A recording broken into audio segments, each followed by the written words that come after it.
नहीं चलेगी, नहीं चलेगी। मोदी तेरी तानाशाही नहीं चलेगी, नहीं चलेगी। पुलिस की गुंडागर्दी नहीं चलेगी, नहीं चलेगी, नहीं चलेगी। गुंडागर्दी नहीं चलेगी, नहीं चलेगी। राहुल गांधी जिंदाबाद, राहुल गांधी जिंदाबाद, सोनिया गांधी जिंदाबाद, सोनिया गांधी जिंदाबाद, सिद्धि राजा जिंदाबाद, सिद्धि राजा जिंदाबाद, बाबा साहब जिंदाबाद, बाबा साहब जिंदाबाद, कांग्रेस पार्टी जिंदाबाद,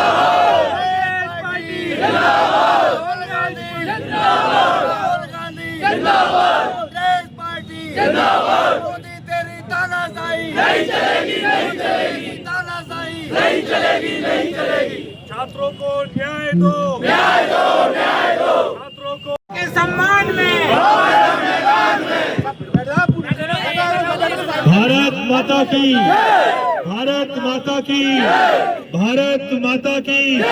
छात्रों को न्याय दो, छात्रों को न्याय दो, छात्रों को न्याय दो। गृह मंत्री इस्तीफा दो, गृह मंत्री इस्तीफा दो, गृह मंत्री इस्तीफा दो। आदरणीय साथियों, मैं आप सभी को प्रणाम करता हूं। जैसा कि आप सब जानते हैं कि मई के माह में जब नीट के पेपर लीक की घटना सामने आई थी, उस घटना से पूरा देश आक्रोशित हुआ। देश के युवा, देश के छात्र, जिनको हम सब जेनजी के नाम से पुकारते हैं, वो सड़कों पर आंदोलित हुए थे। इसी घटनाक्रम में 20 जुलाई को लाखों छात्र दिल्ली में शांतिपूर्ण आंदोलन कर रहे थे और उसी समय, आंदोलन के समय, गृह मंत्रालय के माध्यम से भाजपा की केंद्र सरकार के आदेश पर, नरेंद्र मोदी जी और गृह मंत्री अमित शाह जी के आदेश पर पुलिस ने बच्चों पर गोलियां चलाई, छर्रों के माध्यम से। जो छर्रे जो होते हैं ना, वो पैलेट गन से बच्चों को गोली मारी। उसमें अनेक बच्चे घायल हुए और उन्हीं बच्चों में से एक, जिसका नाम साहिल लोचब है, वो 19 साल का छात्र था, दिल्ली का रहने वाला था, दिल्ली हरियाणा का। उस बच्चे को आंख में चोट आई। उसकी आज की ये फोटो राहुल गांधी जी के साथ में। उसको 50 नहीं 200 छर्रे लगे, आंख खराब हो चुकी है। आज ये फोटो है, आज की फोटो है। राहुल गांधी जी उसको स्टेशन पे ले गए थे FIR दर्ज कराने के लिए। साहिल की बस इतनी गलती थी कि वो अपने देश की सरकार से उत्तर मांग रहा था कि ऐसा क्या कारण है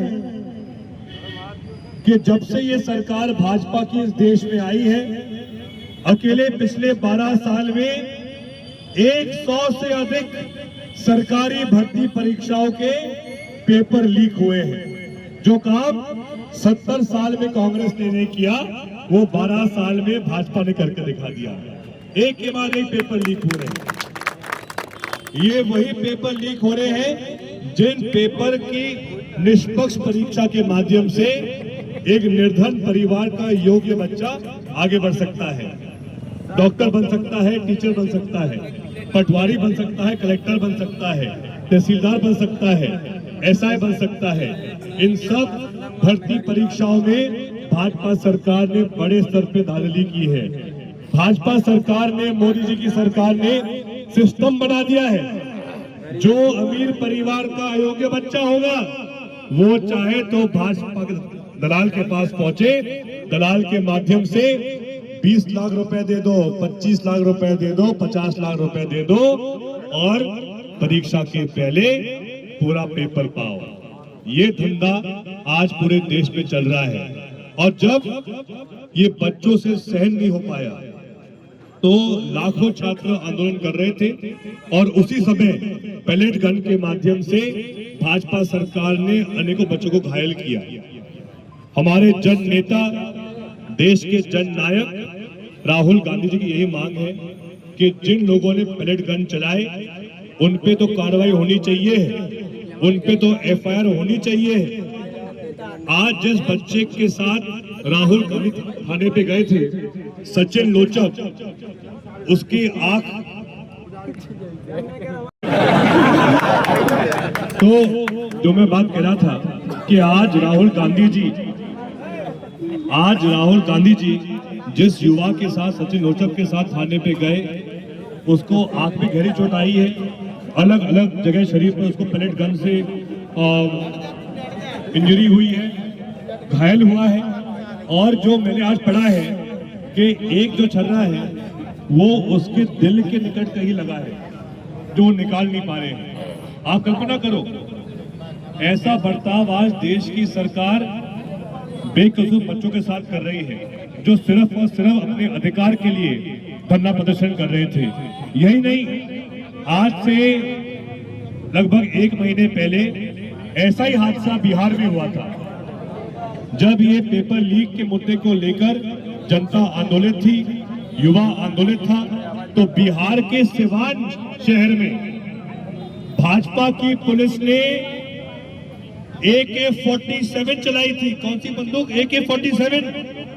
आप कल्पना करो, ये वो बंदूक है AK-47 जिसमें संविधान ने लिखा है कि जब कोई आतंकवादी हो या नक्सल हो तब उस हथियार का उपयोग किया जाता है। और ये वो भाजपा सरकार है जो मासूम बच्चों पर AK-47 चला रही है। आप कल्पना करो कि आज ये स्थिति क्या इस देश की हो गई है, किस घमंड और अहंकार में आज ये भाजपा के लोग जी रहे हैं। आपसे मैं आग्रह करता हूं, आरोन की एक नागरिक से मैं प्रार्थना करता हूं कि अब जो ये स्थिति पूरे प्रदेश और देश में बन रही है, ये हम बात घर घर पहुंचाएं। हम ये बात ना भूलें कि ये वही भाजपा है जिसने भगवान श्री राम के मंदिर पे जो एक श्रद्धालु अपने खुद की भावना के अनुसार भेंट चढ़ाता था, उस भेंट के साथ भी इन लोगों ने चंदा चोरी की है। इन लोगों ने भ्रष्टाचार में भगवान श्री राम को नहीं छोड़ा। ये इतने बेशरम लोग हैं। और जब ये बात पूरे देश को पता चली तो देश ने मांग करी कि मोदी जी आप न्याय करो, जिन लोगों ने चंदा चोरी की है उनके खिलाफ FIR दर्ज करो, उनको पद से हटाओ, उन पे कार्रवाई करो। लेकिन काफी महीने बीत चुके हैं, एक पर भी कार्रवाई नहीं हुई है और ना होगी, क्योंकि इनका उद्देश्य ही ऐसा है कि जहां मौका मिले चंदा चोरी करो, भ्रष्टाचार करो, जनता को धर्म के नाम पे भटकाओ, भ्रम फैलाओ। लेकिन जब बात खुद के ईमान की आती है तो इस प्रकार आप कल्पना करो, चाहे व्यक्ति अमीर हो या गरीब हो, जब कोई निर्धन व्यक्ति भी मंदिर पे जाता है तो चाहे वो दान करे 1 रुपए, चाहे वो दान करे 10 रुपए, मंदिर में 1 रुपए और 1 करोड़ के भेंट में अंतर नहीं होता है। क्योंकि भावना जो व्यक्ति की होती है, जब वो मंदिर पे जाता है, उसका मूल्य होता है, उसकी परख होती है। और इसीलिए ये वो लोग हैं कि जो करोड़ों श्रद्धालु भगवान श्री राम के मंदिर पे गए थे, अपने अपने सेवा के अनुसार उनने वहां पर जो धनराशि वहां पर जो अर्पित की थी, उसके साथ जो लोगों ने चोरी की है, हम वो बात कभी नहीं भूल पाएंगे। इसकी हम कड़ी निंदा करते हैं। और इसके साथ साथ जो आज दिन तक जो बेकसूर युवाओं पर जो गोली चली, उसके लिए कौन जिम्मेदार था? राहुल गांधी जी एक ही प्रश्न पूछ रहे हैं कि किसने आदेश दिया कि बच्चों पे गोली चलाओ? शिक्षा मंत्री का तो इस्तीफा ले लिया, लेकिन आज दिन तक किस मंत्री ने या फिर प्रधानमंत्री ने निर्देश दिए थे कि बच्चों पे गोली चलाओ?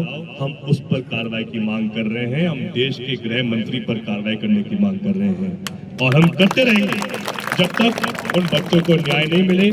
मैं